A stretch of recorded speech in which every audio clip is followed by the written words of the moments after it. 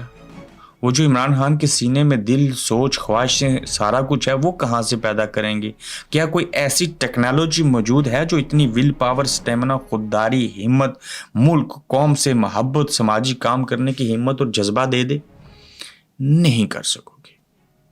یہ کوئی بال نہیں ہے سر کی جو آپ گنجے ہوگی ہو تو ہیئر ٹرانسپلانٹ کروا لو گے اور پھر ویسے نہیں، پہلے سے بھی اچھے بال لگیں گے۔ یہ ایک انسان ہے، ایک فلسفہ ہے، ایک سوچ ہے۔ لیکن شیر افضل مروت confused.com، یہ آج جو میں نے ان کے بارے میں کہا، میں اس کے اوپر اب بھی قائم ہوں۔ دیکھتے ہیں یہ خود کو سچا اور ہمیں جھوٹا کیسے ثابت کرتے ہیں۔ 57,000 لوگوں کی نگاہیں سپریم کورٹ کے اوپر ہیں، اور سپریم کورٹ میں زیر التوا مقدمات کی تعداد 57,000 ہے، یہاں تک جا پہنچی، اور 3 ماہ کے دوران 1,316 مقدمات کا اضافہ ہوا۔ چیف جسٹس قاضی فائز عیسیٰ کہتے ہیں کہ ہم عالمی رینکنگ میں پاکستانی عدلیہ کا نمبر بہتر کرنے کی کوشش کر رہے ہیں۔ قاضی صاحب، آپ ہی بطور chief justice Pakistan supreme court علیحدہ ہو جائیں، ہماری رینکنگ کم از کم 10% بہتر ہو جائے گی۔ اس کے علاوہ آپ کو کچھ کرنے کی ضرورت نہیں ہے۔ پاکستان کے ادارے، 2 اداروں کے بارے میں کہا گیا کہ رشوت کھانے کے لیے آپس میں لڑ پڑے۔ یہ کون تھے جی؟ رشوت میں حصہ کیوں نہیں دیتے؟ رمضان کے مہینے میں تو ہم بارڈر پر FIA اور FC والے آپس میں لڑ رہے ہیں کیونکہ امیگریشن والے FC کو حصہ نہیں دے رہے تھے، جس وجہ سے یہ ساری قصہ اور کہانی ہوئی۔ چھوٹے چھوٹے 2 نقطے اور ہیں، میں چاہتا ہوں ان کو ڈسکس کر لوں۔ کس نے ایک پیسہ خرچ کیے بغیر فرونیت کو شکست دے دی؟ ہاں، 8 فروری کے الیکشن میں PTI نے جس طرح ٹیکنالوجی کا استعمال کر کے پورے سسٹم، نظام کو ننگا گنجا کرتے ہوئے شکست دی ہے، یہ بہت بڑی بات ہے۔ کہا جاتا تھا کہ ایک حلقہ جیتنے کے لیے کروڑوں روپے خرچ ہوتے ہیں، انہوں نے ایک آنا خرچ نہیں کیا، اور PTI نے الیکٹیبل سمیت تمام متس ختم کر دی ہیں۔ مشاہد حسین سید کیا کمال بولتے ہیں، کیا زبردست بات کہتے ہیں، یہ وہ کہہ رہے ہیں۔ ریڈ کارپٹ کے رسا، یعنی کہ ریڈ کارپٹ کو پسند کرنے والے کون؟ یہ بھی میں انصاف کو جانتا ہوں، یہ ہمارے کامن واٹس ایپ گروپ ہیں، اس کے اندر ہوتے ہیں۔ کس ملک کے بادشاہ سلامت ہیں جو ایک گاڑی سے نکل کے دکان کا افتتاح کرنے کے لیے سڑک سے دکان تک کا جو سفر ہے وہ ریڈ کارپٹ پہ ہوتا ہے؟ صوبائی وزیر صنعت ہیں رانا تنویر کا لاہور شادمان یوٹیلیٹی سٹور کا دورہ، گاڑی سے سٹور تک کا سفر ریڈ کارپٹ کے اوپر کیا۔ کچھ نہیں کہنا چاہتا اس کے اوپر، اتنا ہی کافی ہے، ان کا نام لے لیا اور ساری چیزیں ہوں گی۔ ہم کیوں اپنا جو وقت ہے وہ ضائع کریں ان لوگوں کے اوپر بات کر کے، اور کچھ نہیں کہنا چاہیے، ان کو کرنے دے جو کچھ کرتے ہیں۔ تاہم آج میاں صاحب نے اور مریم نے جو پتنگ کی ڈور سے، تیز دھار سے وہ بچے کی موت واقع ہوئی فیصل آباد میں، وہاں پہ گئے، مریم نے اور میاں صاحب نے ایک بڑا اچھا اقدام کیا۔ مظلوم جو تھے، مظلوم جو فیملی مشکل میں تھی اس کے ساتھ کھڑے ہوئے، یہی چیزیں کرنے والی ہیں، بے لوث کرنے والی ہیں. تو باقی یہ ورلڈ کپ اگر کسی اور نے جیتا ہوتا تو آج شادیانے بجا رہے ہوتے، لیکن عمران خان نے جیتا تھا تو اس لیے کوئی خبر نہیں ہے. ہم دیں گے نا خبر، آپ کے لیے ہیں. اپنا خیال رکھیے گا، یوٹیوب چینل کو سبسکرائب کیجیے گا. انشاءاللہ جلد آپ سے دوسرے ایپیسوڈ میں افطاری کے بعد اور آپ کی سحری سے پہلے ملاقات ہوگی. آپ دیکھ رہے ہیں گورکھدھندا ابرار قریشی کے ساتھ.